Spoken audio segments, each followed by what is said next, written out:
जी प्रणाम। मेरा प्रश्न था गुरु जी कि हमारा जो ज्योतिष शास्त्र है तो वो 9 ग्रहों के इर्द गिर्द ही उसमें बताया गया है, तो उनका कुप्रभाव सुप्रभाव होता ही होता है इंसान पे, जबकि देवी देवताओं का प्रभाव हम पे तभी होता है जब हम उनकी भक्ति करेंगे, उन्हें उनका आह्वान करेंगे। तो मैं यही जानना चाहता हूँ कि ये 9 ग्रह एक तरह से हम पे क्यों थोपे गए हैं। नहीं, थोपे नहीं गए। एक्चुअली हम उन 9 ग्रहों का हिस्सा हैं।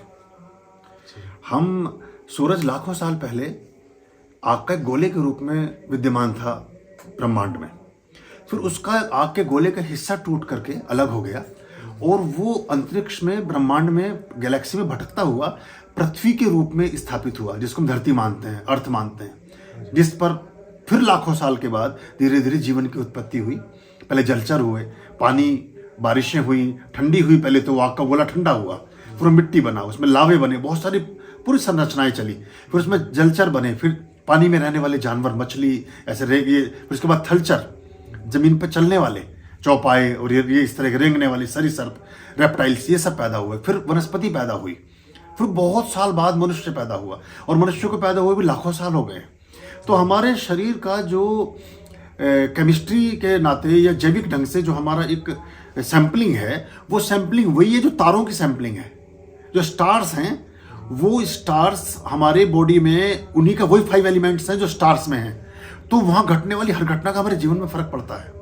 और गैलेक्सी में, चूंकि ऐसा समझिए कि जैसे एक बच्चा जब माता के गर्भ से बाहर आता है, तो उस समय गैलेक्सी में, ब्रह्मांड में जो भी प्लेनेट की पोजीशंस हैं वो उसके चित्त पर अंकित होती हैं। जैसे अभी आप 10 लोग कहीं यहाँ बैठे हैं, 10 में से कोई एक हंस रहा है, एक ने गर्दन नीचे की हुई है, एक कोई हाथ को ऐसे करे बैठा है, एक ने सर को ढका हुआ है। तो अगर इसका एक पिक्चर खींची जाएगी तो उनकी वैसी मुखाकृति, वैसी चीजें उस चित्र में अंकित हो जाएंगी। तो जब माता के गर्भ से बच्चा बाहर आता है तो गैलेक्सी में जो पोजिशंस ग्रहों की है, जो पास है, कौन दूर है, किसके रेखांश, किसके अक्षांश, कौन लॉन्गिट्यूड, लेटीट्यूड, ये सारा अंकित हो जाता है शिशु के मन पर, उस बच्चे के जीवन पर।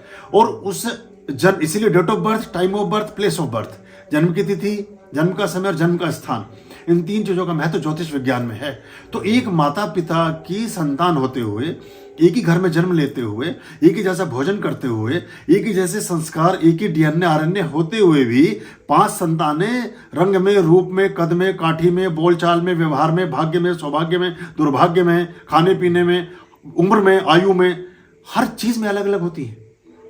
वरना तो एक ही जैसी होनी चाहिए जब एक माता पिता से निकली है। तो यहाँ ये विज्ञान काम करता है। तो प्लेनेट का बड़ा गहरा योगदान है और हमारे जीवन में इसका बड़े सूक्ष्म ढंग से इसका प्रयोग होता है। सूर्य है हमारा, अगर सूर्य हमारा महापिता है। हम जो भी कुछ खाते हैं, धूप खाते हैं। अगर सूर्य को ऐसा कोई बटन हो सके कि सूर्य को ऑफ किया जा सके, अगर अब सूर्य को ऑफ कर दें तो आधे घंटे में, 1 घंटे में पूरे धरती पे लोग सांस लेने के लिए तरस जाएंगे, सारा ऑक्सीजन खत्म हो जाएगा और लोग 1 घंटे के अंदर अंदर सारी 80% प्राणी खत्म हो जाएंगे और 24 घंटे में सारे प्राणी समाप्त हो जाएंगे धरती से। कितना गहरा संबंध है सूर्य से। ऐसे चंद्रमा से हमारा सोम, सारा मन मस्तिष्क उससे बना है।